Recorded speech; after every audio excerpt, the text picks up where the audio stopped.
Hi everybody, welcome back. Today we are going to be finishing up chapter 20, talking about lipid metabolism, focusing on sections 4, 5, and 6 from Voigt, and Pratt. And in these sections we're going to talk about the biosynthesis of fatty acids and other lipids, as well as how lipid metabolism is regulated. So as you remember in our last lecture, we were talking about how fatty acids can be broken down in order to generate ATP and metabolites for other processes. But in times of high ATP and well-nourished environments, the body will start to synthesize fatty acids as opposed to breaking them down in order to store them for later. So here's our learning objectives for this lecture. Make sure you can compare and contrast the breakdown and the biosynthesis of fatty acids. Be able to describe biosynthesis of fatty acids. Yes, that includes knowing the enzymes as well as recognizing the structures. Describe the process of elongation and desaturation. Most times we're making a 16O fatty acid, so that's what we'll do in our initial fatty acid synthesis, so up to a 16O. If we want fatty acids that are longer than that, then we would utilize elongation processes, and then if we want desaturation, we use other enzymes for that, so to create double bonds. We're also going to discuss the regulatory mechanisms involved in regulating fatty acid metabolism. Give examples of how other lipids are synthesized from fatty acids, so talking about phospholipids, triglycerides, cholesterols. Discuss how acetyl-CoA stored in the mitochondria are transported into the cytosol for fatty acid synthesis. Okay, because sometimes we switch from biosynthesis, we switch from beta oxidation to biosynthesis rapidly enough that there's still acetyl-CoA in the mitochondria that we need to transport out of the mitochondria into the cytosol in order to do biosynthesis. Okay, so here's sort of our summary of biosynthesis in comparing it to beta oxidation. Okay, so remember, beta oxidation occurs in the mitochondria, where biosynthesis occurs in the cytoplasm. In beta oxidation, we start with a fatty acyl-CoA, and we break it down into acetyl-CoA units, so we take off 2 carbon units at a time, sending those acetyl-CoAs through the citric acid cycle, generates a lot of NADH and FADH2, which can then generate ATP through electron transport and phosphorylation, oxidative phosphorylation. Okay? In biosynthesis, it's sort of the reverse of that. So we take acetyl-CoA and malonyl-CoA, which we'll talk about how that's derived, and we add 2 carbon units to the end of the growing fatty acyl chain in rounds. All right? So, as I mentioned before, mitochondrial acetyl-CoA can be transported into the cytosol for biosynthesis. Now, because acetyl-CoA is impermeable to the plasma membrane, it has to be transported as citrate. All right, so acetyl-CoA generated in the mitochondria from oxidative decarboxylation of pyruvate must be transported into the cytosol if it is to be used in biosynthesis, in fatty acid biosynthesis. So this is taking glucose that's been broken down to pyruvate, and then the pyruvate that is broken down into acetyl-CoA, taking that acetyl-CoA out of the mitochondria back into the cytosol for fatty acid synthesis. So in order to do that, acetyl-CoA enters the cytosol as citrate through a transport protein, so a tricarboxylate transport protein. ATP is used then here to regenerate the acetyl-CoA from citrate, forming a byproduct of oxaloacetate. Oxaloacetate can then be reduced to malate. Malate can then be converted back to pyruvate, and then pyruvate can be transported back into the mitochondria to repeat the cycle if there's more acetyl-CoA. Okay? So if you remember, acetyl-CoA and oxaloacetate condense to form citrate. Malonyl-CoA inhibits the transportation of fatty acyl-CoA into the mitochondria. That reduces further fatty acid oxidation. Because remember, we're going to have to use an ATP molecule in order to pump acetyl-CoA out of the mitochondria. So if we are doing fatty acid synthesis, we don't want acetyl-CoAs going back into the mitochondria during this time. So malonyl-CoA, which is a byproduct, or which is a material for fatty acid biosynthesis, will inhibit that transportation. Okay, so fatty acid biosynthesis starts by making malonyl-CoA. So acetyl-CoA carboxylase governs this reaction. This is the first committed step in fatty acid biosynthesis. The carboxylase enzyme is activated by carbon dioxide from bicarbonate. Then carboxylates acetyl-CoA to form malonyl-CoA. So we add another carbon unit through CO2. Okay? This is controlled allosterically. It's stimulated by citrate and is inhibited by long-chain fatty acyl-CoA. So, fatty acyl-CoAs that are 14 or 16 carbons in length will inhibit this enzyme. It's also controlled hormonally. So glucagon and epinephrine promote phosphorylation of acetyl-CoA carboxylase, which then inhibits the enzyme, while insulin promotes dephosphorylation, which activates the enzyme. So remember, glucagon and epinephrine occur when ATP and blood stores are low. So we want to turn off biosynthesis by inhibiting this enzyme so that we can turn on beta oxidation. Insulin is released when blood sugar is high, so that means we don't need to break down fats, so we can then activate the fatty acid biosynthesis enzyme and start synthesis for storing it for later. Okay. Fatty acid synthase catalyzes 7 reactions. So this is an enzyme complex, and we'll look at it in just a minute on another slide, that catalyzes the other reactions in fatty acid biosynthesis. So once we've made our malonyl-CoA in our last step, we then transfer a malonyl-CoA off of the CoA onto ACP, which ACP is acyl carrier protein. Okay, we do the same thing with an acetyl-CoA unit. So acetyl-CoA is transferred off of the CoA onto an ACP unit. Okay, so now they're covalently attached to the protein carrier. In step 2A, acetyl is transferred from the ACP to the cysteine residue of KS, which is beta-keto-acyl ACP synthase. Okay. Malonyl ACP is decarboxylated, and the resulting carboanion attacks the acetyl thioester to form a 4-carbon acetyl acyl ACP here. Okay, so if we want to take and look at that a little closer, as you can see, decarboxylation, so removing that CO2 from malonyl ACP, causes a carboanion. That carboanion then attacks the carbon thioester, or the carbon sulfur bond. And then what we end up with is the cysteine is left with the sulfur group, while the malonyl functional group is then transferred to the end of the acetyl-CoA unit.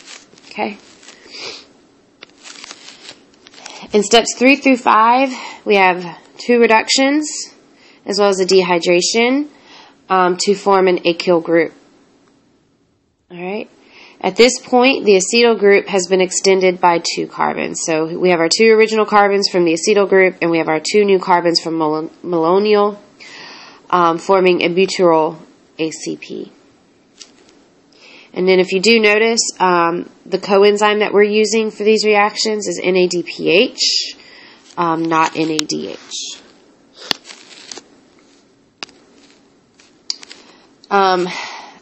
The 4-carbon long acyl chain, butyryl, is then transferred from the ACP to cysteine residue of KS, right? So that's the enzyme from step 2.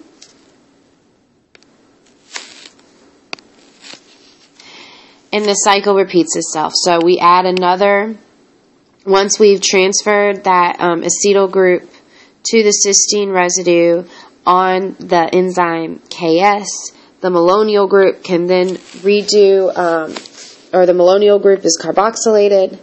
Then the decarboxylation of that malonyl group causes that carbo anion, which then attacks at the thioester bond. And then we're going to add another malonyl group here between that first malonyl group and that original acetyl group. All right, so now we've grown another 2 carbon units, and this cycle is going to repeat over and over again, usually until we get to about a 16O fatty acid. Okay? Once we've done that repeat, if it's for a 16O, we repeat it 6 more times. After enough cycles, the thioester bond is hydrolyzed by the polymethyl thioesterase. And if you note, the fatty acid is going to be growing from the thioester end. So between, here, this end, so between here and here, or between here and here, not the methyl end. Okay, so we're going to be inserting malonyl groups after each round. Okay, so here's our original malonyl group. Here's the malonyl groups we added in our original acetyl. Okay. All right, so now let's look a little closer at the enzyme complex that governs these reactions. So FA synthase. So FA synthase, as you can see, is a long line of catalytic enzymes. We have KS, right, which is where acetyl ACP is added. So here's that cysteine group, where we have that thioester interaction occurring. You also may notice some other of the enzyme names, so KR, DH, ER. We can see those, KR, ER, DH1, DH2. Okay. If you notice, this enzyme is actually a dimer. So we have one side here and one side here, which means that we can synthesize 2 fatty acid chains simultaneously. In well-nourished individuals, fatty acid synthase operates at a very slow rate. However, certain tissues that replicate quickly, especially cancers or malignancies, we see that we express high levels of fatty acid synthase and produce fatty acids at high rates. So this can sometimes make these enzymes a good target for chemotherapy drugs. The antibacterial agent, actually triclosan, is a fatty acid synthase inhibitor in bacteria specifically. All right. So as I mentioned, we can use fatty acid synthase to make up to a 16O fatty acid chain in mammals. So if we want longer fatty acids, we have to go through an elongation process. These occur differently in the mitochondria and the ER. So this is an example of the mitochondria. All right. So mitochondrial elongation occurs very similar to the opposite of beta oxidation of fatty acids. However, we have NADPH as our redox center instead of FADH2. So if you need to go back, compare and contrast this process to beta oxidation, you'll see that we're actually using the same enzymes. We just have a different coenzyme here with NADPH. Elongation in the ER is very similar to fatty acid synthesis in that we use malonyl to add to the end of it. However, elongation occurs as the CoA derivative as opposed to the ACP derivative.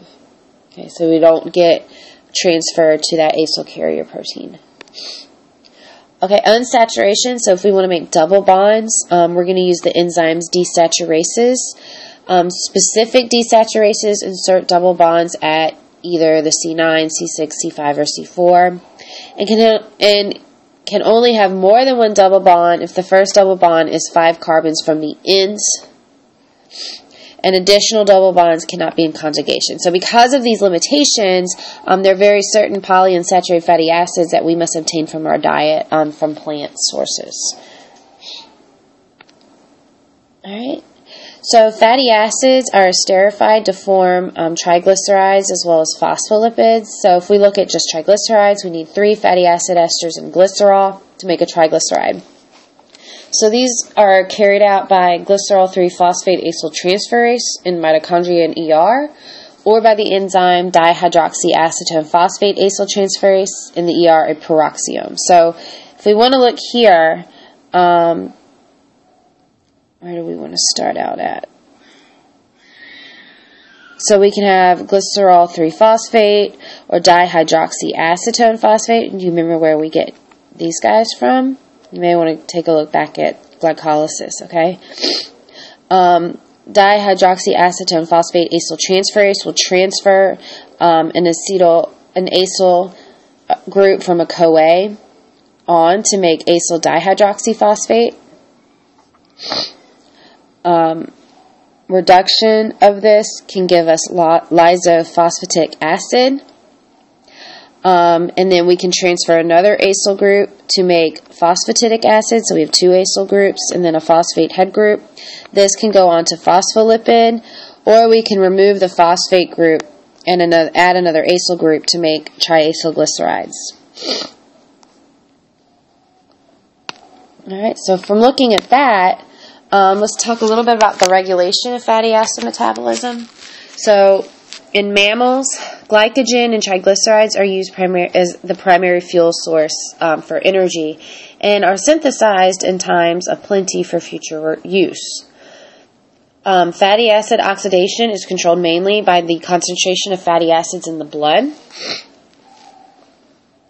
So the way we control that concentration is through hormones. So glucagon, epinephrine, and norepinephrine, which is released in times of metabolic need, increase cyclic AMP concentrations.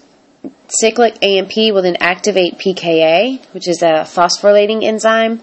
This phosphorylating enzyme will then phosphorylate hormone-sensitive lipase and activates it. So the activation of lipase will then cleave acyl chains off of triglycerides, and that will increase the blood fatty acid concentrations, thus activating beta oxidation. pKa also phosphorylates acetyl-CoA carboxylase, which then will inhibit fatty acid synthesis. So the phosphorylating of this enzyme inhibits the carboxylase, while phosphorylation of lipase activates it. So keep that in mind. Insulin has the opposite effect. So remember, insulin is released when we have high blood sugar. So insulin is going to decrease fatty acid concentration in the blood, increasing fatty acid synthesis rates and decreasing beta oxidation rates. All right. So this is sort of just a good depiction of that. So here we're in a fat storage adipocyte. If we have cyclic AMP phosphorylation to activate lipase, then we're going to release fatty acids into the blood, which then gets sent to muscle cells to start fatty acid oxidation. If we well, we'll come back to this in class. We'll talk about that a little more in class with you guys, okay? Sorry, my son is crying right now, so I need to wrap this lecture up, and we'll go over this a little more in class because it is a little bit more complicated, okay? All right, synthesis of other lipids. So, as you remember, we can make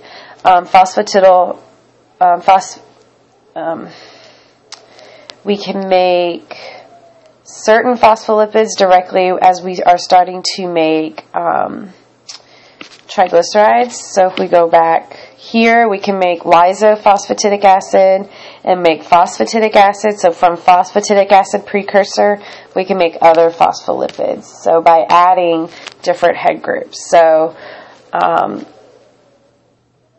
we can add either an ethylalamine or choline, right, to make phosphatidylethylalamine or phosphatidylcholine. We can switch out the ethylalamine head group with a serine to make phosphatidylserine. Okay, and then also if we have just phosphatidylglycerol, we can combine two phosphatidylglycerol compounds in a condensation reaction where glycerol is a byproduct, and we can end up with cardiolipins. So maybe go back to that chapter, I believe it's chapter 9, on the different types of lipids to see the role of cardiolipin and phosphatidylglycerol, phosphatidylcholine, and all of those as well. All right, so I hope this was helpful for you guys. Please be sure to post your muddiest points on the Facebook comment string so that I can go over that in class. And remember, we'll kind of talk more about the regulation mechanism in detail in class as well. All right, I will see y'all later. Have a good day.